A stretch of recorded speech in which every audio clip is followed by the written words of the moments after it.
There exists a book, one unlike any other, a book that dares to answer the most profound questions ever asked. Where did the universe come from? What is the meaning of life? And where is humanity headed? This isn't just another philosophical text or religious doctrine. It claims to unveil the true nature of reality, the structure of the cosmos, and even the divine essence of God himself. But what sets it apart from all other spiritual works is its alleged source. It wasn't conceived by a single human author, nor was it the product of centuries-old religious tradition. Instead, this book is said to have been dictated, word for word, by beings from higher dimensions, intelligences beyond human comprehension. If that sounds like something out of science fiction or the musings of a mystic, well, you're not alone in thinking that. Yet the Urantia Book has fascinated scholars, theologians, and spiritual seekers for decades. Some see it as a revelation, an advanced blueprint of the universe given to humanity. Others believe it's an elaborate work of fiction or even a psychological experiment. So what exactly is in this book that sparks such intrigue and debate? Who or what was behind its creation? And could it really hold the key to understanding existence itself? Today, we're diving deep into this enigma, exploring the origins, the mysteries, and the cosmic claims of the Urantia Book. Throughout history, countless books have emerged, works of philosophy, theology, and even prophetic visions. Some are born from sheer human creativity, while others claim to be inspired by divine forces. But then, there are the rare few that seem to come from somewhere else. Texts so intricate, so profound, that their origins defy conventional explanation. The Urantia Book falls into this category. To understand its story, we must go back to the early 20th century, to a time when spiritualism, scientific inquiry, and the exploration of the human mind were colliding in fascinating ways. Our story begins in Chicago in the 1920s. Chicago, 1920s, a time of rapid scientific progress, shifting religious thought, and a growing fascination with the unknown. In the midst of this era, a respected psychiatrist named Dr. William Sadler found himself entangled in something extraordinary. Sadler was no stranger to unusual cases. He was a physician, a researcher, and a skeptic by nature. He had spent years debunking fraudulent spiritualist claims, exposing hoaxes, and advocating for a rational understanding of the human mind. But then he encountered a case unlike any he had ever seen. One of his patients, whose identity remains unknown to this day, began exhibiting bizarre behavior while in deep sleep. During these episodes, the patient would speak with astonishing eloquence, using complex vocabulary and discussing intricate philosophical and cosmic subjects. At first, Sadler assumed it was a psychological phenomenon, perhaps an unconscious manifestation of ideas the patient had encountered before. But the more he observed, the stranger it became. The man, who in his waking state showed no particular expertise in theology, science, or philosophy, would in his sleep articulate thoughts that were far beyond his known intellectual capacity. Even more unsettling, he had no memory of anything he had said once he awoke. Sadler, fascinated but cautious, started documenting the sessions. As the months went on, the messages became more structured, more detailed, almost as if they were chapters of a grand cosmic narrative being revealed piece by piece. This phenomenon soon caught the attention of Sadler's inner circle, a group of scholars, philosophers, and curious minds. They began gathering regularly to study the transcripts, compiling lists of questions to ask during the sessions. To their astonishment, each question received a response, elaborate, precise, and often filled with insights that challenged human understanding. It was at this point that an even more extraordinary claim emerged. The voices speaking through the patient identified themselves as celestial beings, members of a vast cosmic hierarchy, messengers from realms beyond the material world. Their mission? To deliver a revelation, one that would expand humanity's understanding of God, the universe, and the purpose of existence itself. But was this truly a divine transmission? Or could it have been a form of automatic writing, an elaborate subconscious creation? Whatever the case, the information kept coming, growing into something vast and intricate. Over the years, these sessions would produce thousands of pages, what would eventually become the Urantia Book. By By the time the manuscript was complete, it was clear that this was no ordinary work. The book was massive, over 2,000 pages long, divided into 4 sections. 1. The nature of supreme reality and universal cosmology, a detailed account of the universe's structure, its governing forces, and the divine plan that orchestrates it all. 2. The structure of inhabited worlds and their spiritual orders, a glimpse into the existence of other civilizations, higher dimensional beings, and the grand cosmic hierarchy. 3. The history and evolution of Earth, a retelling of Earth's past from a celestial perspective, including insights into the origins of life and human civilization. The life and mission of Jesus Christ, a vastly expanded biography of Jesus, describing aspects of his life not found in the Bible, along with a cosmic interpretation of his mission. Unlike other spiritual texts, the Urantia Book did not claim to have a single human author. It wasn't dictated by a prophet or channeled by a mystic in a trance. The book simply appeared, compiled from years of documented sessions, its precise method of transcription remaining a mystery. In 1955, after decades of study and debate, the Urantia Book was finally published by the newly established Urantia Foundation, but its release didn't bring immediate, widespread recognition. Instead, it deepened the mystery. How could such a complex and coherent work have emerged from a small, private group in Chicago? Did Sadler and his circle fabricate the book as a psychological or philosophical experiment, or were they truly in contact with something beyond human comprehension? The debate continues to this day. If the Urantia Book is to be believed, then the universe is not an accident. It is not a chaotic expanse of stars, planets, and galaxies forming at random, governed only by physical laws. Instead, it is an intricately designed living system, a vast, structured reality overseen by an immense cosmic hierarchy. According to the book, what we perceive as the material universe is only one layer of a multi-dimensional existence, where spiritual beings, divine administrators, and evolving souls all play a role in a grand plan. At the heart of this cosmic order is Havona, the perfect, eternal universe, the very dwelling place of God. Everything in creation, from the tiniest particles to the most advanced civilizations, moves in an ongoing journey toward this ultimate source. Surrounding Havona are 7 super-universes, each containing billions of inhabited planets, countless celestial bodies, and evolving life forms at various stages of development. Our own super-universe is called Orvonton, and within it lies the Milky Way galaxy, home to a small, seemingly insignificant world known as Urantia. Yes, Urantia is the cosmic name for Earth. And according to the book, Earth is just one of millions of evolving worlds, each part of an immense spiritual experiment designed to foster the growth of intelligent beings. But if the universe is so highly structured, then why does Earth seem so chaotic? Why do war, suffering, and ignorance still dominate human history? The answer, the Urantia Book claims, lies in a cosmic event that shook this world long ago, a rebellion that severed Earth's connection to the greater spiritual network. Hundreds of thousands of years ago, Urantia was not an isolated planet. It was part of a vast cosmic network, connected to higher worlds, overseen by divine beings who guided its development. But then, something happened. A celestial ruler, once a trusted administrator of our local system, chose to rebel. His name, Lucifer. Yes, the same figure found in Christian tradition, but here the story is different. Rather than being cast down from heaven as punishment, Lucifer was a powerful being who rejected the divine order. He denied the sovereignty of God, claiming that intelligent beings should be free to govern themselves without higher guidance. His rebellion spread across multiple worlds, dragging other celestial figures into his cause, including one known as Satan, his chief lieutenant. Earth, or Urantia, was caught in the middle. A planetary ruler named Caligastia, originally sent to guide human civilization, aligned himself with Lucifer's rebellion, cutting Earth off from direct spiritual communication with the higher realms. The result, a planet left adrift, forced to develop in spiritual isolation, without the wisdom and direction that other advanced worlds continue to receive. Religious traditions around the world echo fragments of this story.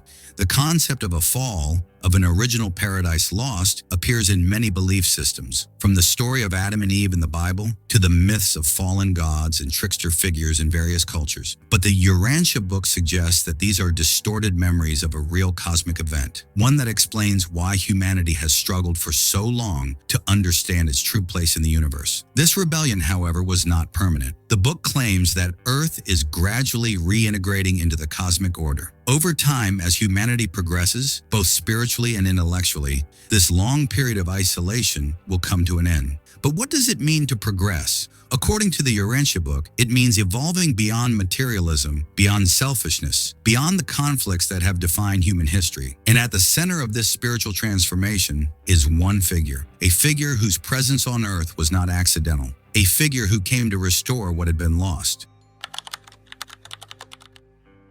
For most of the world, Jesus Christ is a mystery. Some see him as the Son of God, the divine Savior of humanity. Others view him as a great teacher, perhaps a prophet, but ultimately human. But the Urantia Book presents a radically different perspective, one that challenges everything traditional religion teaches about him. According to the book, Jesus was not merely a religious figure. He was Michael of Nebadon, a creator's son, one of the divine architects of the universe. Before coming to Earth, he had already existed for billions of years, overseeing the development of countless planets. But to truly understand the beings he had created, he needed to become one of them, to live as a human, experience their struggles, and ultimately complete his divine mission. This mission was not about dying for humanity's sins, at least not in the way most religions teach. Instead, his purpose was to demonstrate how to live in alignment with divine truth, how to cultivate love, wisdom, and inner spiritual connection. His death was not a sacrifice required by God.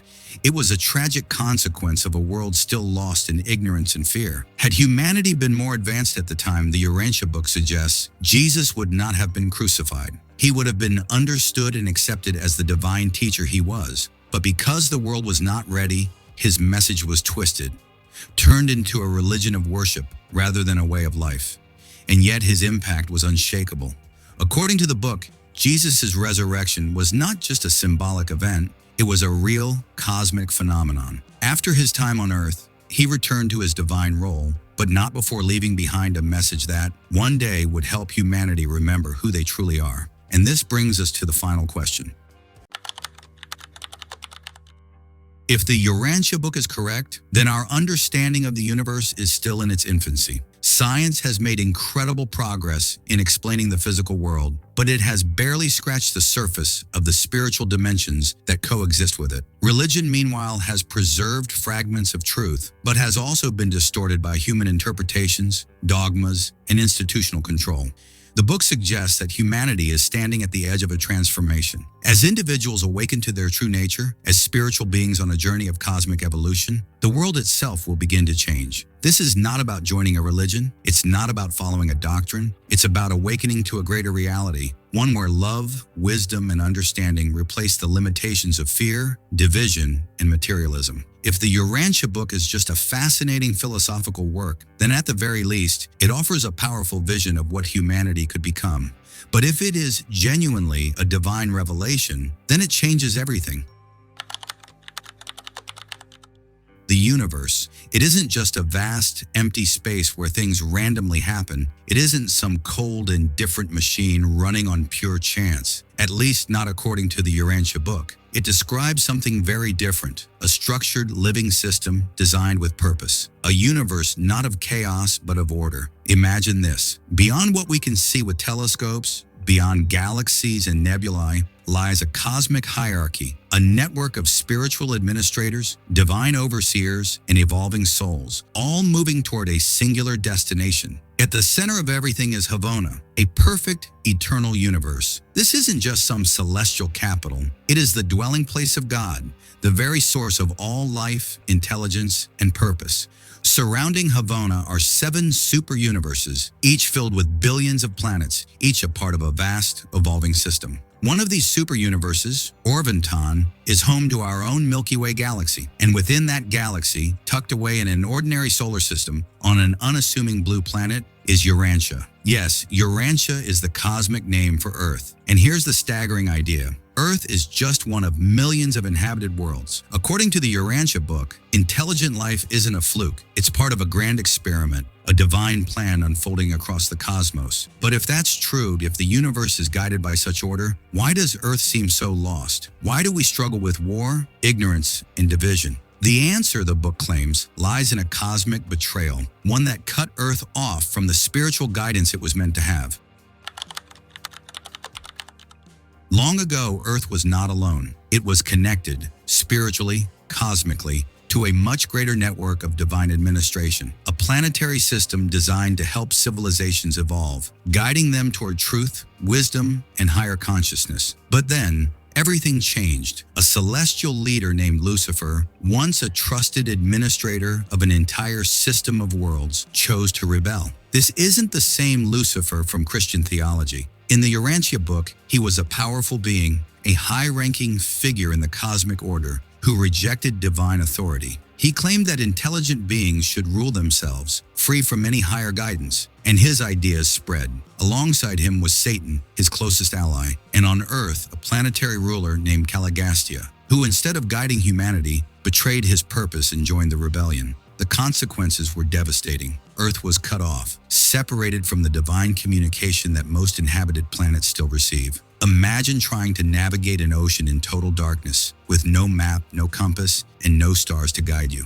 That's what happened to humanity. Religious traditions all over the world carry echoes of this event. Stories of a fall, of an original paradise lost, appear across cultures. But the Urantia Book suggests that these are not just myths, they are fragmented memories, distorted over time, of a real cosmic event that shaped human history. And yet, this rebellion was not the end of the story. Earth's isolation was temporary. The divine plan never stopped. And at the heart of that plan is one figure, a figure who came to restore what was lost.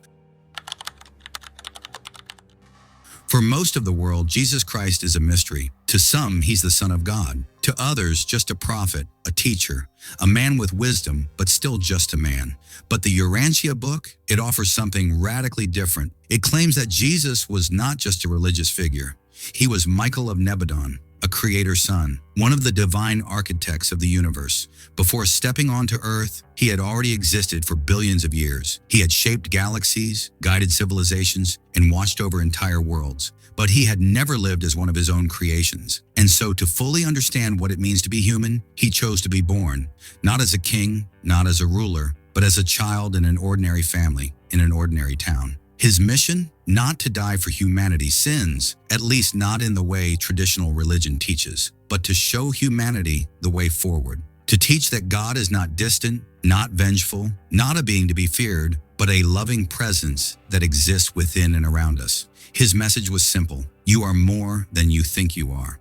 You are a soul on an eternal journey, and the universe is waiting for you to wake up. His crucifixion? A tragedy. A consequence of a world not ready for his truth. Had humanity been further along, the book suggests, he would not have been killed. His teachings would have been understood, not feared. Instead, his message was distorted. Over time, it was reshaped into a religion of worship rather than a path to enlightenment. And yet, even through the distortions, his presence was undeniable. Because what he brought wasn't just a philosophy, it was a key, a way to reconnect with the divine reality that humanity had forgotten. And that brings us to the final, most important question.